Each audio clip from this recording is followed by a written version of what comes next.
ଫୁଲୁଛି ସୁବର୍ଣ୍ଣରେଖା। ଲଘୁଚାପ ଜନିତ ଲଗାଣ ବର୍ଷା ଏବଂ ଝାଡ଼ଖଣ୍ଡର କାଲୁଡିହି ବ୍ୟାରେଜ୍ରୁ ପାଣି ଗତକାଲି 16ଟି ଗେଟ୍ ଦେଇ 8,218.76 କ୍ୟୁସେକ୍ ପାଣି ଛଡ଼ାଯାଇଥିଲା। ଫଳରେ ଆଜି ସକାଳ 6ଟା ସୁଦ୍ଧା ରାଜଘାଟରେ 9.16ରେ ପାଣି ପ୍ରବାହିତ ହେଉଛି, ଯାହାର ସତର୍କ ସୂଚନା 9.45 ମିଟର ଏବଂ ବିପଦ ସଂକେତ 10.36 ମିଟର ରହିଛି।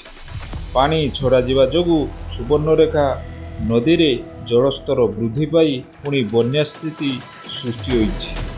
ସେହିପରି ଜଳକା ନଦୀର ଜଳସ୍ତର ବିପଦ ସଂକେତ ଅତିକ୍ରମ କରି ବସ୍ତା ବ୍ଲକର 8ଟି ପଞ୍ଚାୟତ ଏବଂ ସଦର ବ୍ଲକର 2ଟି ପଞ୍ଚାୟତ ପ୍ରଭାବିତ ହେଉଥିବା ବେଳେ 320 ଲୋକଙ୍କୁ ସ୍ଥାନାନ୍ତର କରାଯାଇଛି। ଜଳକାରେ ସକାଳ 6ଟା ସୁଦ୍ଧା 6.75 ମିଟରରେ ପାଣି ପ୍ରବାହିତ ହେଉଛି।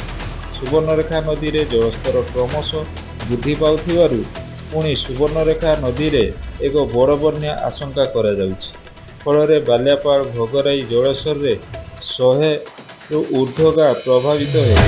ବାଲେଶ୍ୱର ଜଳସମ୍ପଦ ବିଭାଗର ଅଧୀକ୍ଷଣ ଯନ୍ତ୍ରୀ ନବ କୁମାର ମହାଳିକ ବିଭିନ୍ନ ତଳିଆ ଅଞ୍ଚଳ ଗସ୍ତ କରି ସ୍ଥିତି ଅନୁଧ୍ୟାନ କରିବା ସହ କିଭଳି ସମ୍ଭାବ୍ୟ ବାତ୍ୟା ପରିସ୍ଥିତିକୁ ମୁକାବିଲା କରାଯାଇପାରିବ ସେ ନେଇ ବିଭାଗୀୟ ଅଧିକାରୀମାନଙ୍କ ସହ ଆଲୋଚନା କରିଛନ୍ତି।